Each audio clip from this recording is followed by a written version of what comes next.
Hey guys, welcome to the TAS Morning Show. Today we have with us the managing partner of an international award-winning marketing agency, Gate10. Now this person is well-versed in multiple subjects, but for the purpose of this interview, we're going to be sticking to Oman's green energy. So please welcome Ms. Zahra Al Kindi. Ms. Zahra, thank you for being here. Thanks for having me. Okay, Ms. Zahra, your clients at Gate10, they mainly revolve around the energy sector, the environment, oil and gas sector. So you have first-hand knowledge of, what goes on behind the scenes. Can you give us an insight into that? Sure. I wouldn't call it first-hand because Okay. we're not like experts in renewable and sustainability. But yeah, for sure, we have a lot of clients that are well-versed in energy and green energy specifically. And I think it was a conscious decision that we wanted to reach out to that kind of industry because it feels like one of those growing sectors, and it just makes sense to go on that trend and be like, here's where we need to put our marketing efforts in. So some of the companies that we've been working in have been either government or private, either one. Okay. The government ones have been mostly specifically in green hydrogen and sustainable, I guess you could say sustainable agriculture, sustainable, just how to make sure that even fossil fuel, like the normal energy, how we can turn that into a more sustainable future as well. So do you want me to talk about the specific? Please go ahead. Yeah. Okay, so the first one that I want to talk about is the most recent one. So that's Hydrom, or Hydrogen Oman. It's also I've been reading about that. Yeah. So Hydrom is I guess you can tell, you can say that they're the hub or the portal for green hydrogen projects in the Sultanate. So they're basically allowing for all investment from abroad to come into Oman and operate green hydrogen projects. They do have a specific strategy on how they want to make this most useful for Oman as a country, but it's supposed to support the country and an international scale as well. So they're orchestrating, they're not actually operating those, but they orchestrate, they allow for that, for those operators to come in and invest those projects. Okay. Yeah. Other than Hydrom, do you have any other, activities that are being undertaken? Sure. So some of them, as I mentioned, there were some in sustainable agriculture, and some of these also are government agencies. Yeah. So like NITAJ, the Oman Food Investment Company, a lot of their subsidiaries are actually working to kind of be a little more I guess you can say conscious about how they, allow for agriculture to happen, and they're trying to uplift the standard of agriculture in Oman, and not just in agriculture, also in cattle, how to breed cattle, how to take care of cattle, fertilizers, the proper cattle feed to use, and this is all jumping on the trend of how to make everything more sustainable, because they're trying to, I guess, one of their goals is food security, and food security is closely linked to sustainable living. Definitely. And renewable living as well. So even in the fishing industry, we have a client, Oman Fisheries, and they're doing also in sustainable fishing and how to make it so that wild catch isn't actually affecting the environment, and how to I guess take care of our waters and everything like that. And have these already been implemented? They've already begun. So everything started. I feel like this is exactly the moment when to start, actually watching this kind of stuff and reading the news, because this is when they're actually implementing. They're starting implementation of everything. So before they were just planning. It was a couple of decades planning of how stages. to do it. Should we start? When do we start? But now is the time they started, and all of these. The reason I'm saying they've all started is because literally you're talking industry leaders, so NITAJ and all of its subsidiaries, and then all the you're talking maybe 15 companies or something. It's a lot, and then you have the energy sector also. All of those companies, they're all being led by energy conscious and renewable conscious leaders, and they're all trying to strive for that. Yeah, the 2040. So it's all of this. You say that they're done with their planning stage and they've started. So obviously they've started now, so maybe they haven't had any drawbacks or setbacks. But what do you think are some of the challenges that they would be facing in the near future? Yeah, I do think they've already had some drawbacks. Okay. The reason why it took so long to get to this phase was there were a lot of hurdles I think they had to go through.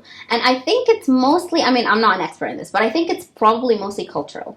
So it's mentality, It's so easy to get lost in the fossil fuel and just oil and gas because it's a habit.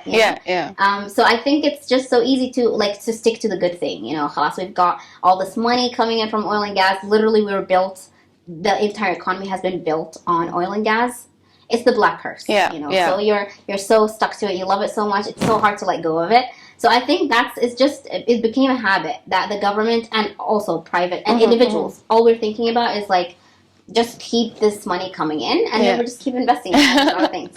But so I think that was the biggest thing. It's like, how do we diversify away from that and come up with this huge new, like, we have to sustain this economy, so we have to keep this income coming in. But how do we do it from side by side and just slowly? It's hard to like reduce this and improve this without losing that balance. You know? But you think that the Oman 2040 vision is I'm really optimistic. On track. I'm optimistic. I think at first, the first time I heard about like that when the Oman 2040 was first coming out, I was so nervous. I was like, this isn't gonna happen. We've been having like 5-year plans and 10-year plans forever. Nothing's nothing seems to be moving. But now that we're so, like, I guess we have kind of eyes a little bit, we see things happening, there's a lot of movement. So I'm really optimistic about, like, it feels like everybody is moving as a group now. Yeah, like, I see somehow. that. Everyone's sort of hand in hand. Everybody's trying to be hand in hand. They're all trying to move in one direction, which is the right way to go, I think. Yeah. That's, you can't do it alone. I personally think that Oman can do it. 2040, carbon neutrality. So, like, we see that the government is helping. Like, this is one of their main goals to achieve carbon neutrality by 2040. Yeah. Now, they're supporting companies and, public, private, whatever. Yeah. But is there something that we as citizens or residents can do to achieve that, or is it only for the companies to take into consideration? No, I definitely think there's things that individuals can do. I think that it's easy to get lost in that, like, the biggest change has to happen from the government and the organization, because it's true. They are the biggest impact, so they have to first offset their own carbon neutrality, and then we have to worry about it as individuals. But I feel like individuals are the starting point. So governments and organizations will continue to do whatever is right for them, unless individuals share that they also want this change to happen. So we want to be carbon neutral, and how we think we can change our lifestyle and our habits to, I guess, achieve that carbon neutrality. So even if the government is doing its part, which it is, I do think they are actually trying to work towards that, they will never be able to do it alone if the entire, like, all the individuals in the society doesn't care about it. Yeah. So we have to show that care. And there are little things that we can do to get to that point, but I think that instead of focusing on like just me, like just myself alone as a one person won't make a change. I think we do have to like consciously tell our friends, how to make that change, and slowly. How would you tell a friend how she could make a change? What would you say? I feel like the conversation it doesn't even have to be about the environment. Like, we don't even have to be talking about climate for that to happen. Like, literally, it's being at the beach, somebody throwing stuff, and be like, listen, don't put stuff on the beach. There's a trash can for it, so put that. It's not like it doesn't have to come up in like specific conversations. It can be embedded within normal discussions, and it's not like you have to use the straw instead of the straw, or this canvas bag instead of a plastic bag. I feel like it's a habit. So it's like, don't waste your food. Food wastage can actually affect. It's huge. It is. It has a huge carbon footprint, and then also you like not buying so many clothes and so many bags, and you can literally have less items in your wardrobe, and that itself would help. I do feel that now that these companies are moving towards a greener future, I think people are going to be more motivated. And they're more conscious about it. I do feel like people are more interested now, and they're seeing the impact. Literally the climate is getting super hot. Like our summers are lasting much longer. Winters are getting so small. And Oman, we already don't have winter. Yeah, so like it's just no need to cool and hot summers. Exactly. So like I feel like people are seeing that change, and I feel some of them are actually even doing it subconsciously, like even without thinking about it. They're like, people are planting in their own homes now.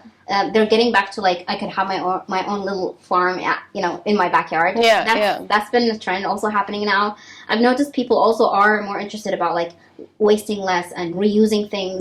We didn't have that, like in Oman, we didn't have a culture of reusing at all. Like you would never use somebody else's stuff. Like, it felt like, how could I should have my own. It feels weird. So, but I feel like that's happening now because people are traveling, people are seeing what's happening abroad, and that this is actually better for the environment. And not even that, it's not a bad thing that you reuse or recycle absolutely. Things. So I think people are more interested because the younger generation is, online, and they see what's happening all across the world. So I think they're more interested in that as well. Like my younger brother. He's in grade 8, and he's like, I'm gonna be a sustainability or renewable energy engineer. I'm like, that's cute. Nobody thought about that before.